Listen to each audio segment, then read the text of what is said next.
I stood in my kitchen, staring at my phone like it had just slapped me across the face, because in a way, it had. My son-in-law Marcus had just texted me, "Need you to sign paperwork tomorrow, 10 a.m. sharp. Your mountain cabin, we're selling it. Already have a buyer. This is happening, Hazel. Be ready." No. How are you? No. Hope you're doing well. Just a demand. A command, really. As if I were some employee he could boss around instead of the woman who had welcomed him into our family 8 years ago with open arms. I set the phone down carefully on the granite countertop, my hands trembling slightly. Not from fear, from something else entirely. Something that had been building in my chest for the past 6 months, ever since my husband Tom passed away from a sudden heart attack. The mountain cabin. Our sanctuary. The place where Tom and I had spent every anniversary for 32 years, where we'd taught our daughter Rebecca how to fish in the creek, where we'd watched eagles soar over the pines and counted stars from the porch swing Tom built with his own hands. And Marcus thought he could just sell it? My phone buzzed again. This time, it was Rebecca, my baby girl. Well, she was 40 now, but she'd always be my baby. "Mom, I know Marcus texted you. Please just do this. We really need the money." His business is. We're in a tough spot. The cabin's just sitting there anyway. You never even use it anymore. I read that message 3 times. Each time my heart broke a little more. You never even use it anymore. She was right about that part. I hadn't been back since Tom died. Couldn't bring myself to walk through that door without him beside me. Every plank of wood in that place held memories of him, his laughter, his terrible jokes, the way he'd make pancakes on Sunday mornings while I sat on the porch with my coffee, wrapped in one of his flannel shirts. But that didn't mean it was Marcus's to sell. I took a deep breath and typed back, "I'll be there tomorrow, 10 a.m. That night, I barely slept. I kept thinking about how we'd gotten here. Marcus had been so charming when Rebecca first brought him home. Successful, confident, driven.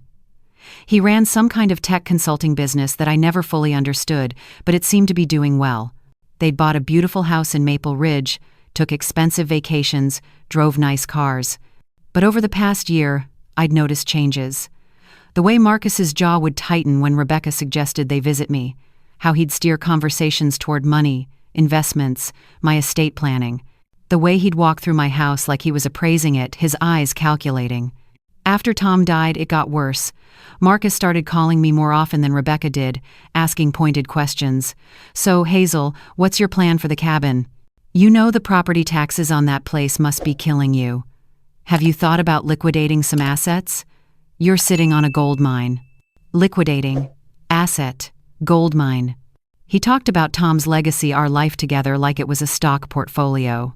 And Rebecca, my sweet, sensitive Rebecca who used to write poetry and volunteer at animal shelters, she'd started parroting his language. "Mom, you need to be practical. You're 63. You need to think about your future, about downsizing," Marcus says. Everything was Marcus says now. I got out of bed around 5 in the morning and made myself a strong pot of coffee. Then I pulled out a box from my closet. Inside were documents I'd filed away 6 months ago, right after Tom's funeral. Documents I'd hoped I'd never need to think about again. But Marcus had forced my hand. At 9:45, I drove to Marcus and Rebecca's house. It was one of those modern monstrosities, all glass and sharp angles, minimalist furniture that looked expensive but uncomfortable. Nothing like the warm, lived-in home Tom and I had created. Marcus answered the door in designer athleisure wear, the kind that costs more than most people's monthly grocery bills. He didn't smile. "You're early," he said, as if that were an accusation. "I'm 15 minutes early for a 10 o'clock appointment," I replied evenly. "That's called being on time." He stepped aside to let me in. Rebecca was sitting at their dining table, surrounded by papers. She looked tired. When had my daughter started looking so tired? "Hi, Mom," she said, attempting a smile that didn't reach her eyes. "Hi, sweetheart." I kissed the top of her head as I passed, catching a whiff of expensive perfume that smelled nothing like the vanilla body spray she used to wear. Marcus didn't waste time on pleasantries. He sat down at the head of the table and gestured to the papers spread before him. "Okay, so here's the situation. We found a buyer for the cabin, a tech exec from Seattle who wants it as a weekend place. He's offering $850,000. Cash deal. We can close in 3 weeks. $850,000. The number hung in the air like smoke. We? I asked quietly. Sorry? Marcus looked up, annoyed at the interruption. You said we can close. We who? Rebecca and I. Obviously. He said it like I was stupid for asking. And who exactly is selling this cabin? Now he looked genuinely confused, as if I were speaking another language. You are. That's why you're here, to sign the papers. I looked at Rebecca. She wouldn't meet my eyes. And what do I get out of this sale? I asked. Marcus actually laughed. It wasn't a nice sound. What do you get? Hazel, come on. You get to help your daughter and son-in-law out of a very difficult financial situation. You get the satisfaction of knowing you did right by your family. Plus, he leaned forward, like he was about to share a secret. We'll obviously let you keep living in your current house. We're not monsters. Let me keep living in my own house. How generous. Marcus, I said slowly, that cabin is in my name, solely in my name. Tom made sure of that in his estate planning, so if I sell it, the money would be mine. All $850,000 of it. For the first time, Marcus looked uncertain. He glanced at Rebecca, then back at me. Well, yeah, technically. But Rebecca is your only child, your heir. So what's yours is essentially hers, right? And what's hers is ours. He reached over and squeezed Rebecca's hand possessively. Rebecca finally spoke. Mom, Marcus's business is in trouble. Real trouble. We're about to lose everything if we don't get capital fast. The house, the cars, everything. We need this. What happened to the business? I asked. Marcus's face darkened. That's not your concern. What matters is, if you want me to sell my property to bail you out, it absolutely is my concern.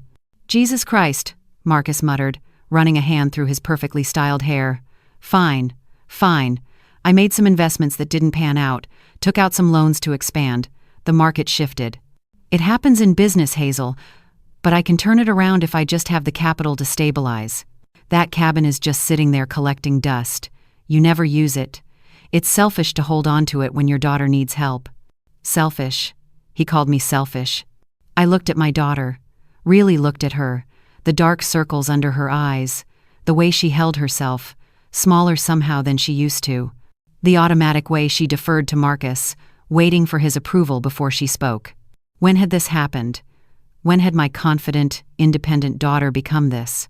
Rebecca, I said gently, do you even want to sell the cabin? Or is this all Marcus's idea? Before she could answer, Marcus slammed his hand on the table. Oh, for fuck's sake, this isn't about what anyone wants. It's about survival. It's about being practical. You're 63 years old, Hazel. You're not going to live forever. That cabin should be helping your family now, not sitting empty while you what? Hoard memories? The room went silent. Rebecca's eyes filled with tears. Marcus, don't. No, let him finish, I said calmly. I want to hear what else he has to say. Marcus stood up, looming over the table. You're being unreasonable. Rebecca is your only child. Everything you have will be hers someday anyway. Why not help us now when we actually need it? Unless you don't care about your daughter's well-being? Is that it? You'd rather let us lose everything than part with some piece of property you don't even use? I stood up too. I might have been shorter than Marcus, but I'd been standing up to bullies a lot longer than he'd been alive. You're right about one thing, I said. Rebecca is my only child. Everything I have will eventually be hers, which is exactly why I'm not selling the cabin. Marcus's face went red. That doesn't make any sense. It makes perfect sense. You see, Marcus, I've been watching you for a while now. I've seen how you talk to my daughter, how you've slowly isolated her from her friends, how you spend money you don't have to maintain an image, how every conversation eventually turns to what I have and what you think you deserve. Mom, Rebecca started, but I held up my hand. Let me finish, sweetheart. 6 months ago, when your father died, I did something. I met with our estate attorney, Jeffrey Chen. You remember Jeff, Rebecca? He went to college with your dad. Good man. Very thorough. I reached into my purse and pulled out a manila folder. Jeff helped me establish a trust. The cabin, along with several other assets, are now held in an irrevocable trust. Rebecca is the beneficiary, but with very specific terms. She can't access it until she's 65, or in the case of my death, until she's 55.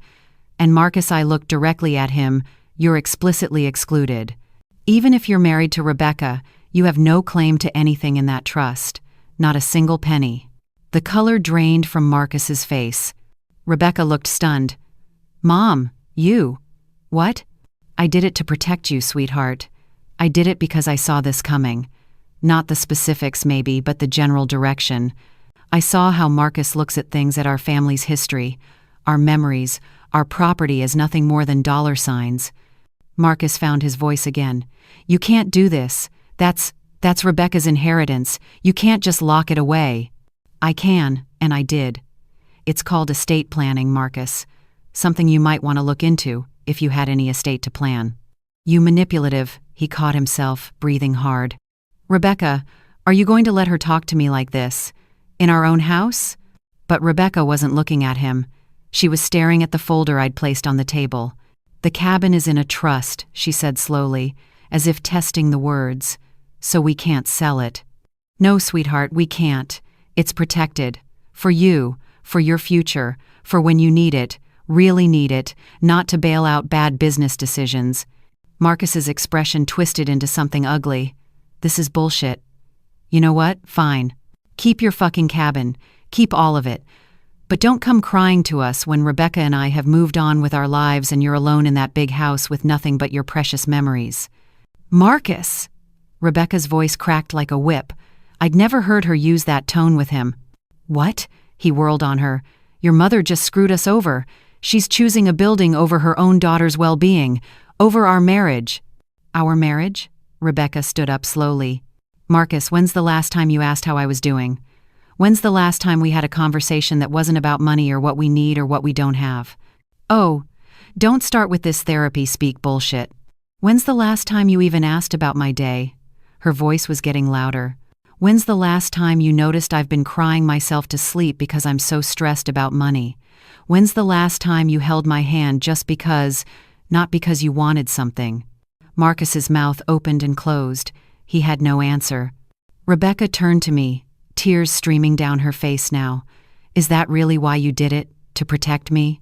Yes, baby. I did it because I love you. Because your father loved you. And we both knew that someday, someone might try to use you to get to what we'd built. I hoped I was wrong. I really did. She crumpled into her chair, sobbing. I moved around the table to hold her, but Marcus blocked my way. Get out, he said quietly. Get out of our house. With pleasure, I looked past him to Rebecca. Sweetheart, you know where I am. You know my door is always open. When you're ready? She won't be calling, Marcus interrupted. Trust me. I met his eyes. There was hatred there, pure and simple. We'll see, I said. I drove home in a daze, my hands shaking on the steering wheel. Had I done the right thing? Had I just destroyed my relationship with my daughter to prove a point? But it wasn't about proving a point. It was about protecting her, even from herself, if necessary. The days that followed were silent. No calls, no texts, nothing. I threw myself into projects around the house, cleaned out Tom's closet finally, reorganized the garage, anything to keep my hands and mind busy. 2 weeks after that horrible meeting, my doorbell rang at 7 a.m. I wasn't expecting anyone, shuffled to the door in my bathrobe, coffee mug in hand. Rebecca stood on my porch, 2 suitcases beside her. Her eyes were red and swollen, but there was something different about her expression, something clearer. Can I come home, Mom? She asked, her voice small. I didn't say anything, just opened my arms. She fell into them, sobbing. You were right. You were right about everything. I didn't see it. I didn't want to see it. But after you left, Marcus showed me who he really is. He said horrible things. About you. About Dad. About me. He said I was worthless without his income, that I was lucky he married me at all.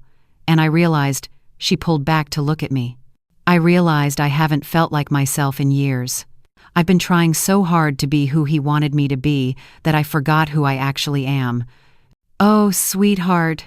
I brushed her hair back from her face, the way I used to when she was little. I filed for separation yesterday. I'm sorry I didn't call first. I needed to get out. I couldn't stay there another night. You never have to apologize for coming home. Never.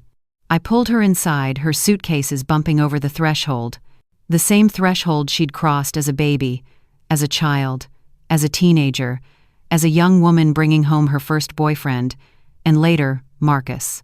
Now she was crossing it again, coming full circle. We sat at the kitchen table, the same table where she'd done her homework, where we'd had 1,000 family dinners, where Tom and I had drunk coffee together every morning for 30 years. I was so stupid, Mom. He love-bombed me in the beginning, made me feel like a princess. Then slowly, so slowly, I didn't even notice, he started criticizing. Little things at first. My clothes weren't sophisticated enough. My friends were too provincial. My job wasn't ambitious enough. So I changed. I kept changing, trying to keep up with what he wanted, trying to be enough. You were always enough. You are enough. I know that now, or I'm starting to anyway. She wrapped her hands around the mug of tea I'd made her. The business is completely underwater, Mom. He wasn't exaggerating about that. He took out loans using our house as collateral, loans I didn't even know about. He forged my signature on some of the documents. When I confronted him about it after you left, he said I should be grateful he was even trying to save us, that it was my fault for not having rich parents. My hand tightened on my own mug. He forged your signature? I've already talked to a lawyer. I'm protected because I didn't actually sign anything. But the house will go into foreclosure. His cars will be repossessed. All of it. And Marcus? He can deal with the mess he made. I'm done cleaning up after him. I'm done making myself smaller to make him feel bigger. We sat in silence for a while, drinking our tea as morning light filled the kitchen. Mom, Rebecca said finally, about the cabin, the trust. I was angry at first, when I realized you'd planned for this. Planned for my marriage to fail. I didn't plan for it to fail, honey. I planned to protect you if it did. There's a difference. I know. I understand now. And I'm grateful. God, I'm so grateful. If you'd sold it when Marcus demanded, he would have burned through that money in 6 months and we'd have nothing but another empty space where a memory used to be. Your father was very clear in his wishes. He wanted you to have the cabin someday, but he also wanted to make sure it stayed in the family. That it couldn't be liquidated by someone who didn't understand what it meant. Rebecca smiled through fresh tears. Dad always was the smart one. Hey now, I married him, didn't I? That makes me pretty smart too. She laughed, a real laugh, the kind I hadn't heard from her in years. Over the next few months, Rebecca stayed with me. At first, it was supposed to be temporary, just until she got back on her feet. But weeks turned into months, and neither of us suggested she move out. She got a job at the library downtown, something simple and quiet that gave her space to heal. She started painting again, something she hadn't done since college. She reconnected with old friends, went to therapy, slowly pieced herself back together. And one Saturday morning in late October, she came into the kitchen where I was making pancakes, Tom's recipe, and said, Mom, I think I'm ready. Ready for what, sweetheart? To go to the cabin. With you. I think I'm ready to go back. I turned off the stove and looked at her. Really looked at her. She looked more like herself than she had in 8 years. The light was back in her eyes. Are you sure? I'm sure. I think Dad would want us to go together. I think he'd want us to remember him there, in the place he loved most. So we went. The drive took 4 hours, winding up into the mountains through forests of pine and aspen.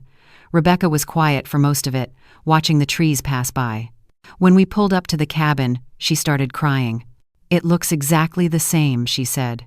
I've had someone maintain it, cut the grass, clear the gutters, that kind of thing. But I haven't been inside since. I know. We got out of the car and stood there for a moment, staring at the log cabin with its wide front porch and the swing Tom had built, still swaying slightly in the mountain breeze. Together?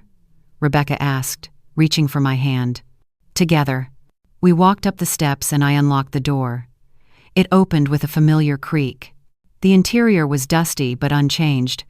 Tom's fishing rod still hung on the wall, his flannel jacket still draped over the back of his favorite chair.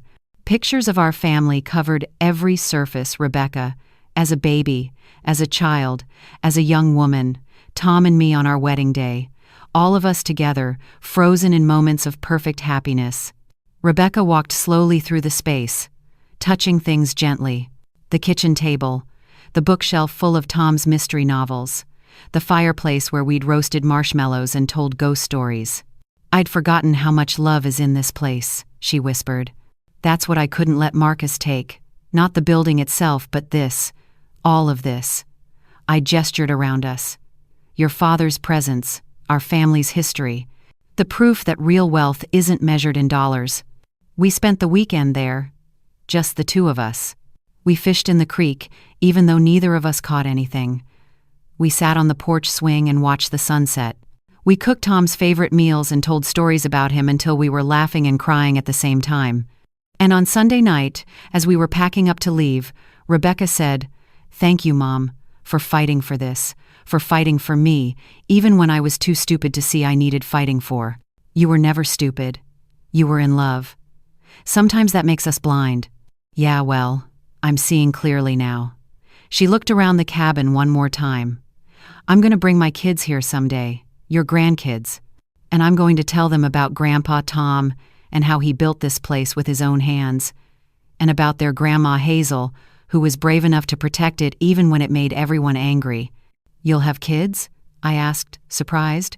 "You want that?" "Maybe. Someday. When I find someone who deserves to be their father. Someone who sees a place like this and understands what it really means." We drove home as the sun set behind the mountains, painting the sky in shades of orange and gold. 3 months later, the divorce was finalized. Marcus's business collapsed completely. I heard through the grapevine that he'd moved back to his hometown in Ohio, living with his parents while he tried to rebuild. I didn't feel any satisfaction in his downfall, only sadness that it had come to this. But Rebecca was thriving. She'd been promoted to head librarian. She'd sold several paintings at a local gallery. She was dating again, casually, taking her time. And once a month, without fail, we drove up to the cabin together. Sometimes we invited friends. Sometimes we just sat in comfortable silence, but we always went together. One evening, as we were sitting on the porch swing watching stars emerge in the darkening sky, Rebecca said, "You know what Marcus never understood?" "What's that?" "That some things can't be bought or sold. That there's a difference between the price of something and its value. That cabin isn't worth $850,000. It's worth every laugh Dad ever laughed there, every sunrise he ever watched from this porch, every memory we made as a family. You can't put a number on that." "No," I agreed, "you can't." "And you know what else he never understood?" "Tell me." "That the best inheritance isn't money or property. It's teaching your children to recognize what really matters, to protect what's sacred, to stand up for themselves even when it's hard." She leaned her head on my shoulder. "You gave me that, Mom. You and Dad both. And that's worth more than any trust fund." I kissed the top of her head, breathing in the mountain air, feeling Tom's presence all around us. "Your father would be so proud of you," I said. "I hope so. I'm trying to make him proud. Make you both proud." "You already do, sweetheart. Every single day." We sat there until the stars filled the sky completely, until the cool mountain air drove us inside to the warmth of the fireplace. We made hot chocolate the way Tom used to make it, with extra marshmallows and a dash of cinnamon. And as we sat by the fire, wrapped in old quilts, I thought about Marcus's words that day in his dining room. "Don't come crying to us when you're alone with nothing but your precious memories." He'd been wrong about so many things, but especially that. I wasn't alone. I had my daughter back. I had this cabin, this sanctuary, this testament to a life well lived and a love that death couldn't diminish. And my memories? They weren't nothing but. They were everything. They were Tom's laughter, Rebecca's childhood, 32 anniversaries spent in this exact spot. They were proof that I had loved deeply and been loved in return. Marcus could have his expensive cars and designer clothes and glass house. I had something he could never buy and would never understand. I had a home, a real one, and I'd protected it not just for myself but for Rebecca, for her future children, for generations who would come to this place and feel the love we'd built into every log, every plank, every nail. That night, as Rebecca slept in her old bedroom upstairs, I walked out onto the porch one more time. The stars were brilliant, the way they only are in the mountains, far from city lights. "We did it, Tom," I whispered into the darkness. "We protected her. We protected this. And she understands now. She finally understands." The wind rustled through the pines, and for just a moment, I could have sworn I felt Tom's hand in mine. The cabin would stand, the memories would endure, and Rebecca would carry both forward into whatever future awaited her. That was the only inheritance that mattered. That was the only legacy worth leaving behind.